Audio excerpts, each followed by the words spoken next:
Hi class, Mrs. Forbes again. What do you think of my map behind me? I moved where it was, so now you can see it a little better. Also, I changed where my document camera is, so hopefully I won't have to be looking down the whole time that I read this to you. But today we're going to be working on the reading for assignment 2. The title of the text we're going to be reading is A Quilt of a Country by Anna Quinlan.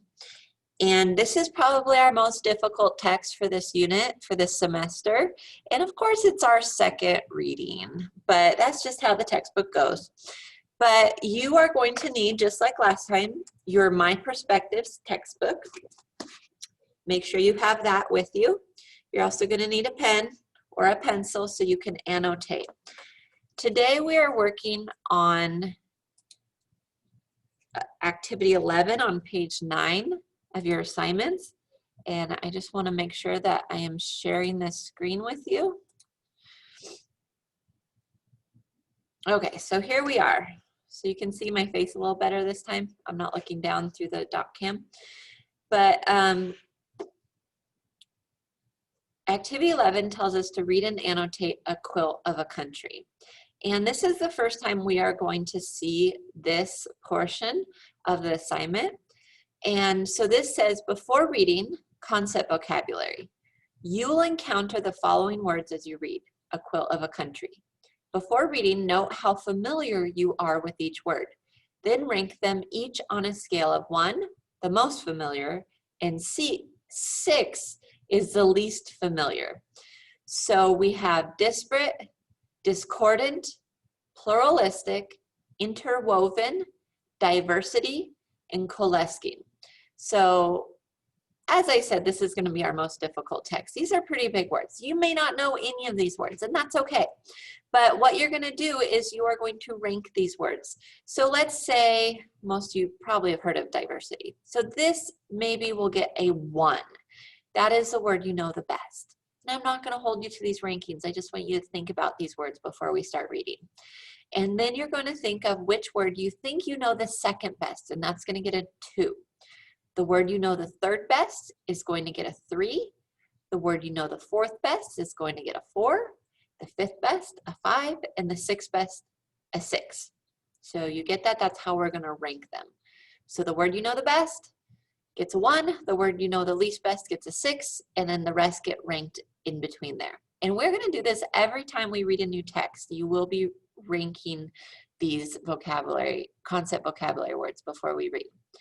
Now, just a reminder, I do want you to read this text to yourself as the first read without any annotations before you listen to me read and before you hear me stop a whole bunch to annotate, because it gets to be a little confusing if you haven't read it before.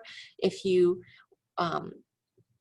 just kind of let me read it and I keep stopping and talking about other things, it makes it so you can't remember what it is that the text is about. So please make sure you do your first read. So pause now if you haven't done the first read. Pause it, I'll give you time, and then read. Okay, now for the second read, after your first read, you will read A Quilt of a Country a second time, annotating the text as you read. Annotate means to add notes to something, giving explanation or comment. You will learn to underline key ideas and respond to the text in the margins. So because this is an expository text, we are going to be annotating a little bit differently. We are going to be circling unfamiliar words. We are going to be underlining the thesis or controlling idea. Now, a narrative does not have a thesis or controlling idea, but an expository text does, and so we are going to be looking for that in this text. The other thing we're going to be underlining is the main ideas. So each chunk has main ideas, and I just realized it talks about Roosevelt's key points. That's for a different assignment. Not for this one. So don't pay attention to that. Okay, and then here for supporting details, we are going to be underlining any kind of key supporting detail that helps us understand what the text is about. So let me just remind you, we're circling unfamiliar words. We're locating the thesis or controlling idea, It's usually located in the first paragraph, but sometimes it's not. We are going to be underlining main ideas. This is what we're really going to focus on, is main ideas. But if there are any supporting details we think are really important, then we are going to underline those as well. So again, I will be modeling my annotations for you. You are going to copy whatever you see me write on my text. And if you see me circle it, you're going to circle it. If you see me write on the textbook, you're going to write in the textbook, and you're just going to be a really good copier. All right, so before we read any of these texts, except for the launch text, we're going to read where it says about the author. Now, in this text, this is page 12. So please open up your textbook to page 12 so you can follow along. Okay, I'll give you a minute. All right. Now it says about the author. Anna Quindlen was born in 1953. She started working in the newspaper business at the age of 18 as an assistant. After graduating from Barnard College in 1974, she wrote for the New York Post and then for the New York Times, where her career in journalism began to flourish. She was only the third woman to have a column in the Times opinion pages, for which she won a Pulitzer Prize in 1992. That's a very prestigious prize for writers. 3 years later, Quindlen decided to leave the newspaper and pursue her passion for writing fiction. She has written several best-selling novels as well as nonfiction and children's books. So we learn about the author just to give us a better idea of where they're coming from. For this article, we're going to learn that it was published in a magazine, and it was published in a news magazine. So it's going to be written for a particular audience that's for I guess a well-read audience, and at first it might be a little difficult to understand. So again, the title is A Quilt of a Country by Anna Quindlen. And we're going to read the background. This essay was published in Newsweek magazine about 2 weeks after the terrorist attacks of September 11, 2001. In New York City, almost 3,000 people were killed when hijackers crashed 2 airlines into the World Trade Center. In Washington, D.C., 224 people were killed when a hijacked jet crashed into the Pentagon. On hijacked United Airlines Flight 93, passengers tried to regain control of the plane.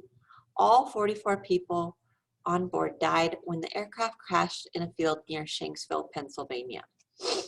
So we know that this happened after the September 11, 2001 attacks. And I don't think any of you were born by September 11th, or yeah, I think you were born after that. So during that time, right after the attacks on our country, there was quite a bit of anti-Middle Eastern sentiment that was going through the country. And that's what this author is writing to. This author is writing to the fact that some people felt that these people, these terrorists who came into our country, were representatives of their particular culture and their race. And some people thought that all people of that particular culture or race were terrorists, just like these hijackers were. Where we know the truth is that everyone's different. And it's hard to categorize all people as all one thing when we all know there's differences in all people of all different races and cultures. And so this author is speaking about how America is kind of a hard thing. It's a hard thing to grasp because we are a country that is full of people from all different countries, from all different walks of life, from all different nationalities, from all different cultures and countries, and people come to America and speak all different languages, and we all come together and we're united as Americans. But what does it mean to be American? What does it mean to come to America as an immigrant? What does it mean to live in America and be born here? And so these are some of the concepts that she's going to discuss in this essay, and these are the things I want you to think about as we read this essay. Okay, so she starts off by saying, America is an improbable idea. a mongrel nation built of ever-changing disparate parts. It is held together by a notion, the notion that all men are created equal, though everyone knows that most men consider themselves better than someone. Of all the nations in the world, the United States was built in nobody's image, the historian Daniel Borstein wrote. That's because it was built of bits and pieces that seemed discordant, like the crazy quilts that have been one of its great folk art forms, velvet and calico and checks and brocades, out of many, one. That is the ideal. Now you'll notice that I try to read one entire paragraph before I stop and have you annotate. So let's go back to page 13 and we're going to annotate here. Now the first thing I want you to circle is the word mongrel. Mongrel is kind of not the nicest way of putting that we are a nation of many different races and cultures and nationalities. Mongrel, though, means mixed breed. So when we say mongrel, we're usually talking about some sort of animal, like a dog, like a mutt, a mixed breed dog. So she's saying that America is a mongrel nation built of ever-changing parts. It's held together by a notion that all men are created equal, though everyone knows that most men consider themselves better than someone. All right, so she's saying that we have a nation that's held together on this idea that all men are created equal. So the idea is that it doesn't matter where you come from or what your background is, you are created equal and you matter and you're just as important as the other person. And so this is the American idea. But then she kind of says, though everyone knows that most men consider themselves better than someone. So she kind of says the ideal is that we are all treated equally and we all feel we are equal. But in reality, there are some groups of people that think that they are better than other groups. So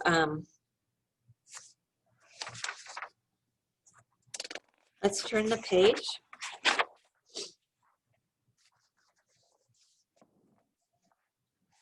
And come over here to the next page, and you're going to see in blue, these are those vocabulary words, and on the side you're going to see the definitions. You're going to use these definitions later in other coursework that we're going to do with this text. So it says, like the crazy quilts that have been one of its great folk art forms, velvet and calico, and checks and brocades, out of many, one. That's the ideal. Okay. So this whole idea of a quilt has lots of different colors, lots of different shapes, lots of different textures, but each of these get sewn together and be put together into one beautiful quilt. And so that's the idea of America, that we all should come together in harmony as a quilt. But I think she's going to try to say that this is a good idea, but in reality, it's not that easy. So, and she does in fact say that in the next sentence. So I'm going to read the next paragraph. The reality is often quite different. A great national striving consisting frequently of failure. Many of the oft-told stories of the most pluralistic nation on earth are stories not of tolerance, but of bigotry, slavery in sweatshops, the burning of crosses, and the ostracism of the other. Children learn in social studies class and in the news of the lynching of blacks, the denial of rights to women, the murders of gay men. It is difficult to know how to convince them that this amounts to crown thy good with brotherhood, that amid all the failures is something spectacularly successful. Perhaps they understand it at this moment, when enormous tragedy, as it so often does, demands a time of reflection on enormous blessings. Okay, so let's go back and let's circle some of these big words here in this paragraph. We have bigotry, Bigotry is the intolerance of others. And then the other word that I would like to circle is ostracism. Ostracism means exclusion. So what she's saying, and I kind of already touched on this, is basically that we come together. Americans would like to think that we all can come together with brotherhood, but in fact, there's often a lot of bigotry and ostracism of the other in our country. And there are people who feel like they are not treated as well as other people. And today, right now, we have protests going on, the Black Lives Matter movement, that is attesting to this idea that America, we like to think that everyone is included, that everyone is treated the same, when in reality, it's not always that simple. So let's keep going. Paragraph 3.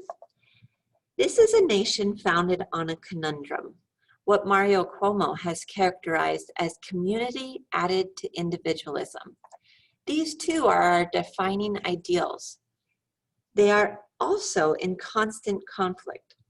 Historians today bemoan the ascendancy of a kind of prideful apartheid in America, saying that the clinging to ethnicity and background and custom has undermined the concept of unity. These historians must have forgotten the past or have gilded it. The New York of my children is no more balkanized, probably less so than the Philadelphia of my father, in which Jewish boys would walk several blocks out of their way to avoid the Irish divide of Chester Avenue. I was the product of a mixed marriage across barely bridgeable lines, an Italian girl, an Irish boy. How quaint it seems now, how incendiary then. The Brooklyn of Francie Nolan's famous tree, the Newark of which Portney complained, even the uninflected wasp suburbs of Cheever's characters, they are ghettos, pure and simple. Do the Cambodians and the Mexicans in California coexist less easily today than did the Irish and Italians of Massachusetts a century ago? You know the answer. So let's dissect this paragraph. So we have quite a few different words here that you may not know, like the word conundrum. Conundrum is kind of like a puzzle, something that's hard to solve. It's a problem that is hard to solve. And then we have bemoan.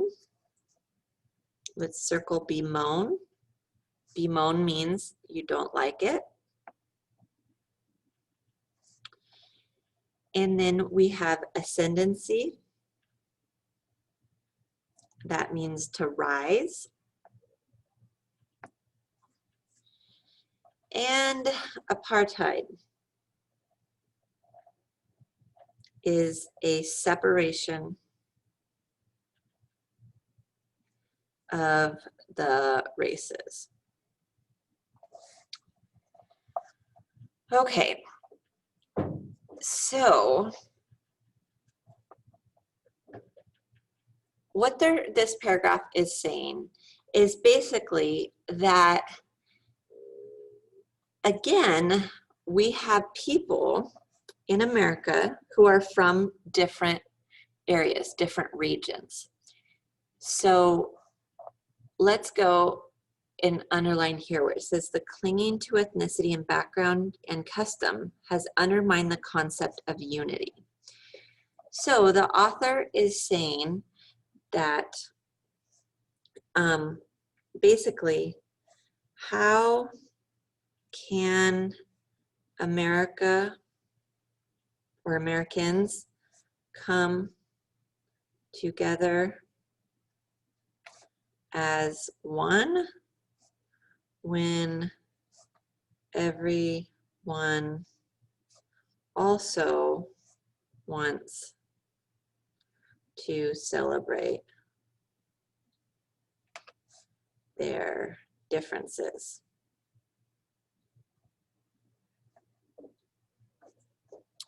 So how is it that America can come together as one when there are so many differences that are celebrated?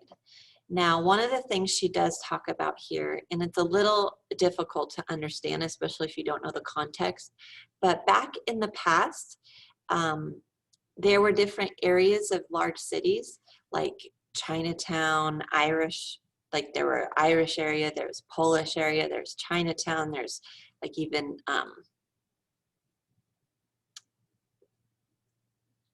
Cambodians and Mexicans, and different people from different backgrounds, different nations tend to live in the same area of a city, and they tend to hang out with other people that are just like them and from that same country that speak the same language. So it's like everyone is separate in America. You have the Mexican Americans, the Cambodian Americans, the Irish Americans. So the question is, how do all these different types of Americans come together and make one national identity? So we're in paragraph 4. What is the point of this splintered whole? What is the point of a nation in which Arab cabbies chauffeur Jewish passengers through the streets of New York, and in which Jewish cabbies chauffeur Arab passengers too, and yet speak in theory of hatred, one for the other? What is the point of a nation in which one part seems to be always on the verge of fisticuffs with another? Blacks and whites, gays and straights, left and right, Poles and Chinese, and Puerto Rican and Slovenian. Other countries with such divisions have in fact divided into new nations, but not this one, impossibly interwoven, even in its hostilities. Okay, so let's underline this sentence.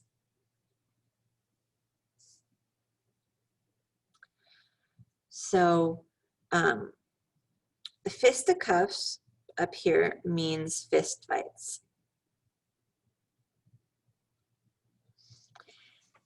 So different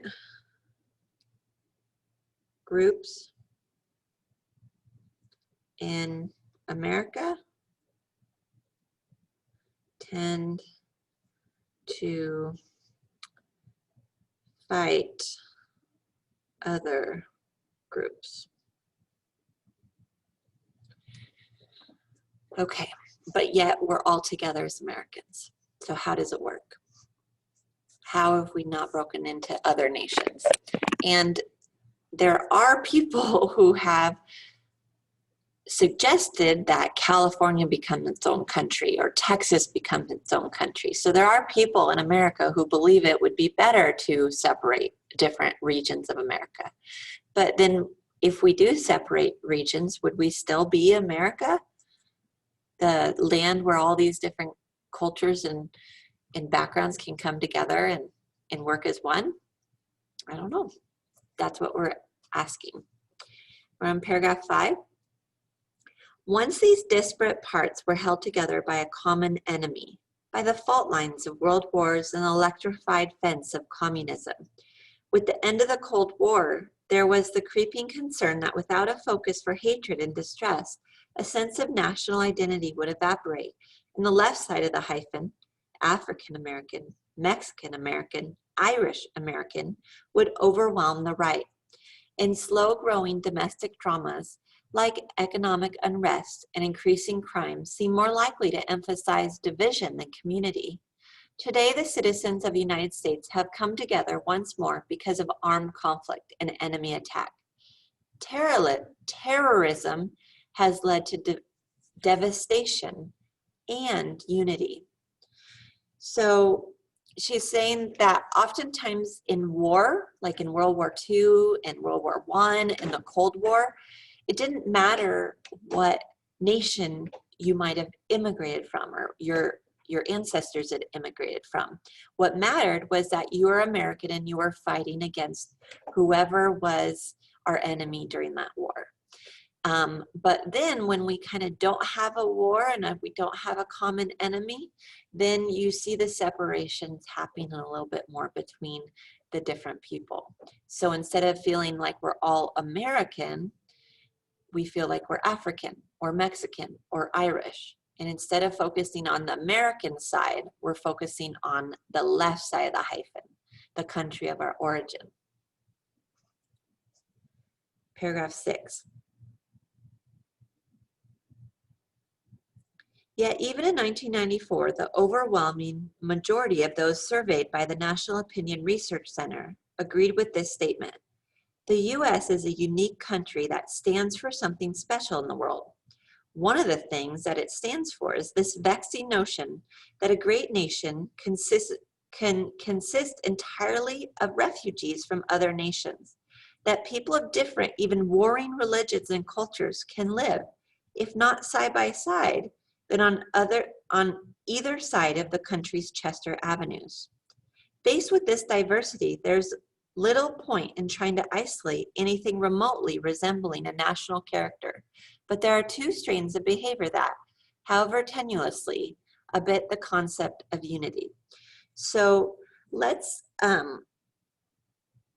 go ahead and underline this sentence. One of the things that it stands for is this vexing notion that a great nation can consist entirely of refugees from other nations, that people of different, even warring religions and cultures can live, if not side by side, then on either side of the country's Chester avenues.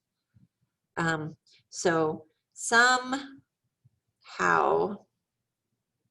America works, even though we are full of different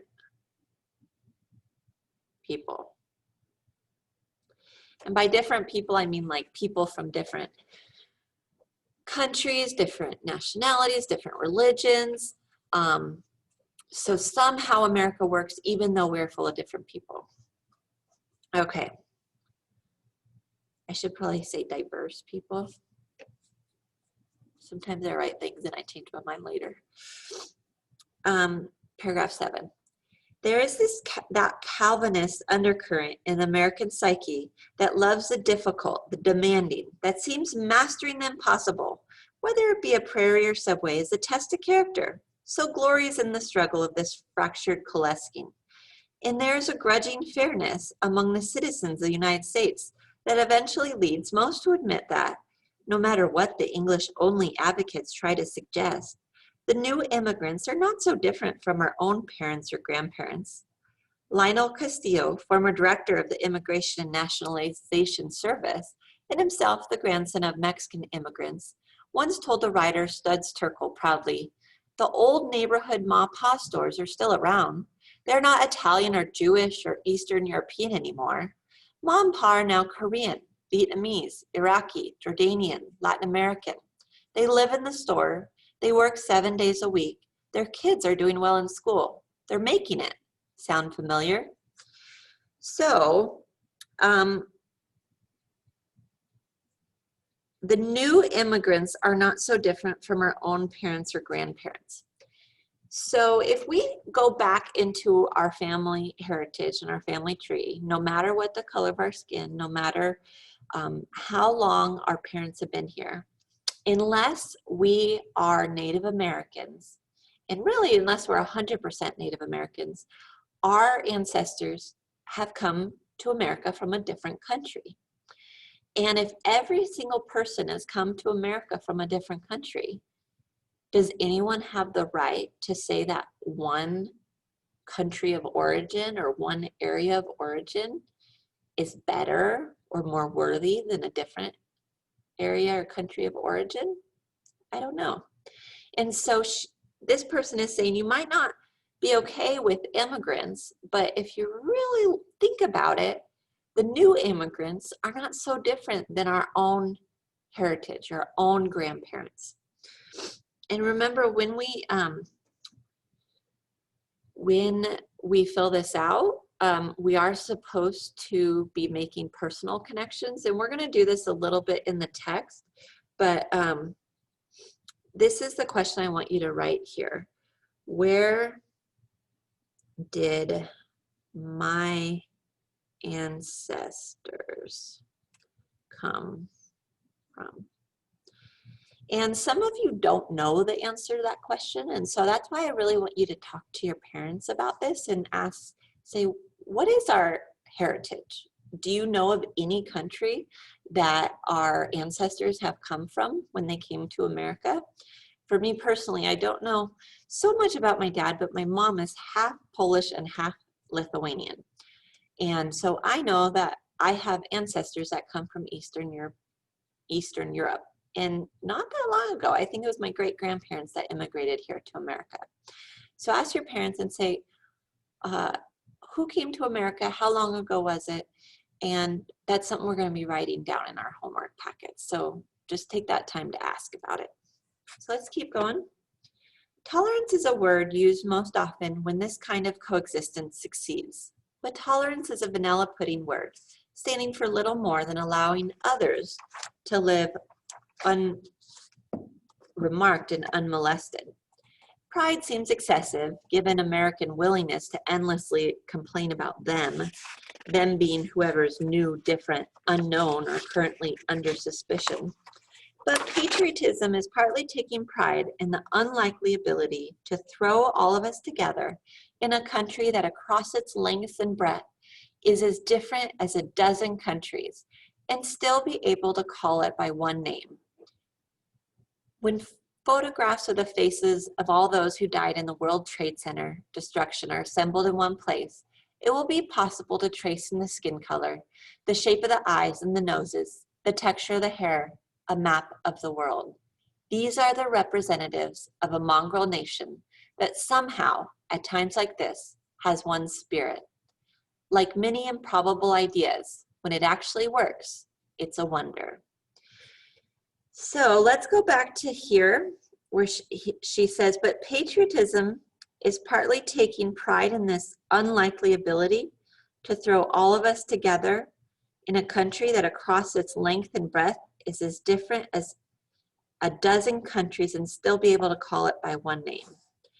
So she wants to say patriotism means taking pride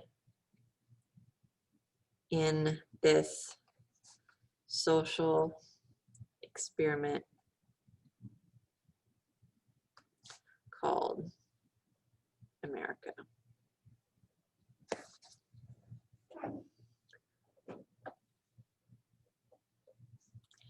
And she says, like many improbable ideas, when it actually works, it's a wonder. And again, she calls back to that first word she said, a mongrel nation. And so just like the last text, the author began the text in a similar way to how they ended the text to bring you back to the beginning, to kind of give the reader an idea of their main idea. So one of the things we were supposed to be underlining is the thesis, and I did not do that. So let's go back to the very beginning. And the thesis is what she called back to later. And so we're going to put thesis right here at the beginning. It's this idea that even though we are a nation of many different parts, somehow we're able to come together and share these common ideals, that all men are created equal, crowned like good with brotherhood, and we can also come together against a common enemy, someone who is against America and American ideals. And sometimes it works, sometimes it doesn't. Sometimes you have to fight to be heard, but we're trying as a nation. And America is not perfect, but it's a great idea when it works. And I think that is this author's main idea, is that America doesn't always work, but when it does work, it's a pretty awesome place. So that's all for today. You should have all your annotations completed. Again, I'm going to check it during the beginning of our meeting when we come together with Zoom. And I'm also going to be giving you a pop quiz on the test. So you want to pop quiz during our first Zoom meeting. So you want to make sure you're prepared for that. And again, you should be reading these texts more than once. Don't just read it once and expect yourself to understand it all. It takes multiple readings. Okay, over and out.